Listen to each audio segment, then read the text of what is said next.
Card नहीं दिया गया, क्या वजह रही? देखिए, ये समाजवादी पार्टी के लोग इसी तरह अनर्गल प्रचार करते हैं, पॉपुलरिटी, चीप पॉपुलरिटी के लिए। जनवरी 22 में जब प्रभु अपने स्थान पे विराजमान हुए थे, तब भी ऐसे ही इन लोगों ने अनर्गल प्रलाप किया था, क्योंकि इनको आना नहीं था।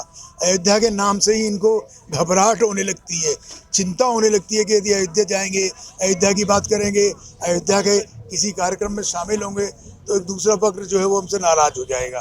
तो ये इससे बचने के लिए इस तरह के झूठे आरोप और प्रत्यारोप लगाने का काम ये हमेशा करते हैं। इस बार भी ये दिव्य भव्य अलौकिक अद्भुत में ये दीपोत्सव हुआ। माननीय यशस्वी मुख्यमंत्री योगी आदित्यनाथ जी ने अयोध्या में ये अष्टम दीपोत्सव ऐतिहासिक है।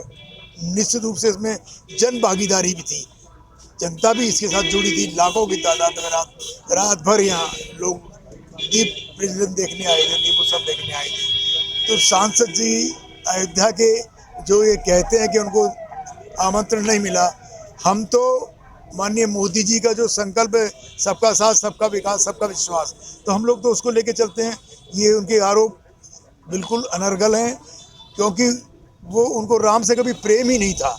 राम के किसी कार्यक्रम में, अयोध्या के किसी कार्यक्रम में उनका कभी कोई भागीदारी नहीं हुई आज तक। मैं तो यहाँ 40 साल से रह रहा हूँ व्यापार मंडल में, और तो हम भाजपा में पिछले 25-30 वर्षों से जुड़ा हूँ। कभी हमने नहीं देखा कि समाजवादी पार्टी के लोग, और मैं तो इतना भी जानता हूँ कि अयोध्या का नाम कहीं आता था तो उसको अवॉइड करते थे कि कहीं पता नहीं दूसरे वर्ग जो उनका वोटर है उनसे नाराज ना हो जाए। तो ये इनका बिल्कुल झूठा मिथ्या आरोप है। सबको समान भाव से काट दिया गया। सामाजिक संगठनों को, हर दल के लोगों को, समाज के सभी प्रबुद्ध लोगों को इसे जोड़ने का काम लगातार मुख्यमंत्री के निर्देश पर, माननीय प्रधानमंत्री जी के आदेश पर हम लोग हमेशा करते रहे हैं। अष्टम दीपोत्सव में भी इसी प्रकार हम लोगों ने सबको जोड़ने का काम किया, और उनको आना नहीं था, इसलिए उन्होंने एक कोई बहाना लगा दिया, आरोप लगा दिया। नहीं, उनका यह भी आरोप था कि यहाँ के लोकल के कोई भी नेता समाजवादी पार्टी को किसी को इनवाइट नहीं किया गया था इस कार्यक्रम में। देखिए, वो आरोप उनके पास के लिए आरोप ही लगाना है, और उनके पास कोई और काम है ही नहीं। कुछ काम तो उनको करना ही नहीं है। उनकी सरकार में तो उत्तर प्रदेश में उन्होंने क्या काम किया अयोध्या के लिए? एक ईंट नहीं रखी गई उस सरकार में। बात करते हैं आज अयोध्या विश्व स्तरीय नगरी बन रही है, अलौकिक पौराणिक अयोध्या को पूरा महत्व दिया जा रहा है।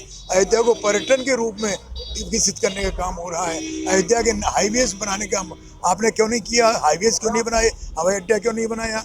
आपने बस अड्डा क्यों नहीं बनाया? क्योंकि आपको कुछ करना नहीं था अयोध्या के नाम पर। अयोध्या, मथुरा, काशी तो आप छूना ही नहीं चाहते थे, देखना ही नहीं चाहते थे। आप तो झूठे आरोप लगाकर केवल ये दिखाना चाहते हैं कि यदि हमको कार्ड मिला होता तो हम गए होते।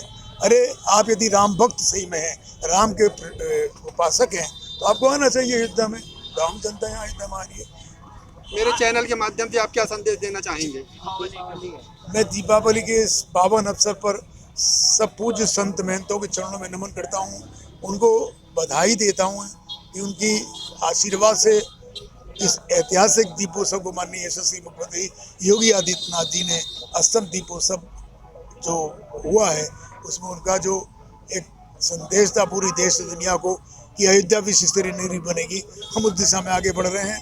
और यहाँ के सभी अयोध्या वासियों को भी इस शुभ दीपावली पर, दीपोत्सव पर उनके सबके सहयोग के लिए, अधिकारियों को जिन्होंने इसमें रात दिन मेहनत करके सहयोग किया, हमारे विश्वविद्यालय के वो बच्चे वॉलंटियर्स जिन्होंने 25 लाख से ज़्यादा दीप प्रज्वलित करने में अपना योगदान दिया, मेरा उन सबको हृदय से आभार है, धन्यवाद है, बहुत बहुत धन्यवाद। जय हिंद, जय भारत। आपका मन अगर अयोध्या के आध्यात्मिक संदेश को दुनिया में बाहर जा रहा है, इसको देखने में नहीं लगता है, आप मत आइए, कोई बात नहीं। लेकिन आप झूठी आलोचना मत करिए कि आपको आपका आमंत्रण नहीं दिया गया, आपको बुलाया नहीं गया, आपकी कुर्सी नहीं लगाई गई। इस तरह की जो बातें करते हैं, यह हर चीज़ को समाजवादी पार्टी और भारतीय जनता पार्टी के खेमे से, खाचेबंदी से देखते हैं। ये बात अपने आप में बहुत दुर्भाग्यपूर्ण है, और इसकी जितनी निंदा की जाए वह कम है। भगवान श्री सीताराम अयोध्या के सांसद को सद्बुद्धि प्रदान करें, और वह अयोध्या की संस्कृति को पुष्पित पल्लवित देखते उनके मन में कोई डाह ना आवे, और उसमें आए और सहभागी बने, और उस उत्सवों को खुद भी उनकी सहभागिता सुनिश्चित होनी चाहिए। और उनकी जो नैतिक जिम्मेदारी है, लोकतंत्र ने उनको दायित्व दिया इस बात का कि वो इस तरह के उत्सवों में सहभागी बने, लेकिन वो कभी उत्सवों में सहभागी नहीं बनते। अयोध्या में कोई सार्थक बात होती है तो उसकी निरर्थक आलोचना में लगे रहते हैं।